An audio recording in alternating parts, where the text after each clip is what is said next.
Welcome again to Blue Tongue TV. My name's Joe, and today we're actually going to look at incomplete dominant. Now, the term incomplete dominant means the midpoint between two phenotypes.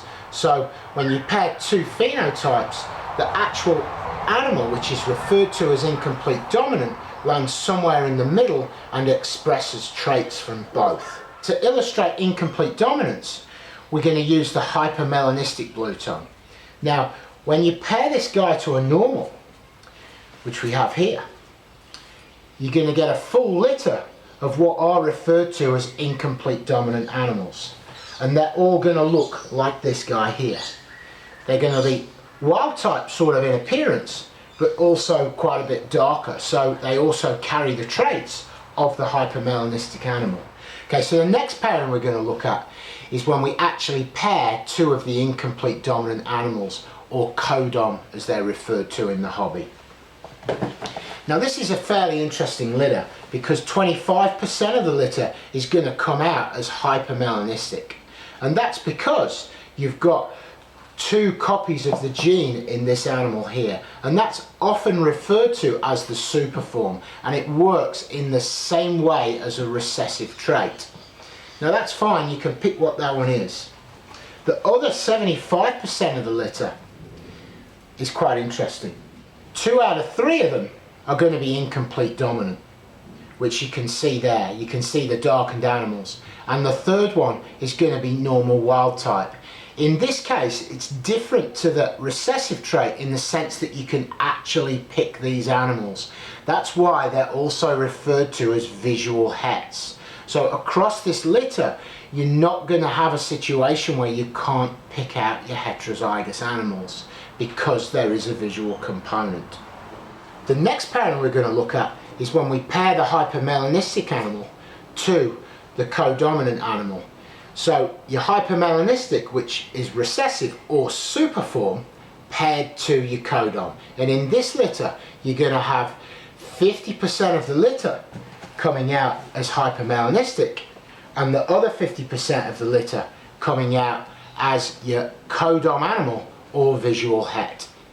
And then the final pairing that we're going to look at is when you actually pair two of the hypermelanistic animals. This again works in exactly the same way as a recessive trait, because both of these animals are homozygous for hypermelanism. So referred to as the superform, you paired these two together and you're then going to get a full litter of hypermelanistic animals. So every single animal in the litter are going to be superform hypermelanistic. Okay, so that's covered incomplete dominance. We're now going to get back to our good friend Dr. Steve, who's going to take us back into the classroom, and we're going to look at the scientific edge on these animals. G'day guys, Steve here. Today I'm going to compare recessive traits and incomplete and codominant traits. In the last episode we covered recessive inheritance in albinos and how the genotypes in recessive traits influence the animal's phenotype, a term used to describe how it looks. Homozygous recessive animals result in an albino phenotype, whereas both heterozygous and homozygous dominant animals result in the normal wild-type phenotype. This is because the expression of the dominant wild-type allele outweighs the expression of the recessive allele, an allele being the term used to define a variant of a gene. This is different to incomplete and codominance in hypermelanistic blue tongues, where the heterozygotes are often an intermediate between the two homozygote phenotypes. This is because this form of inheritance involves two different dominant alleles, which are both simultaneously expressed in hets. There are very subtle differences between incomplete and codominant inheritance, but these differences are minor and will not be covered in the context of this video.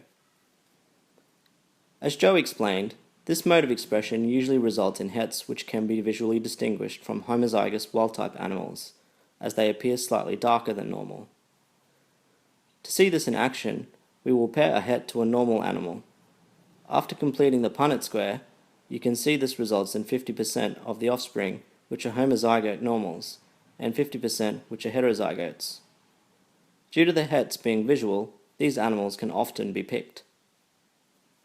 If this was a het albino to normal pairing, however, all animals will have the normal wild-type phenotype, resulting in all animals having a 50% chance of being het.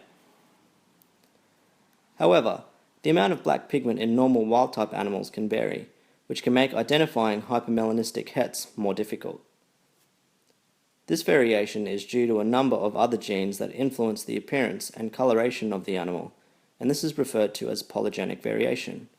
Poly as in many, genic as in gene. And this is the topic of our next video, so be sure to tune in.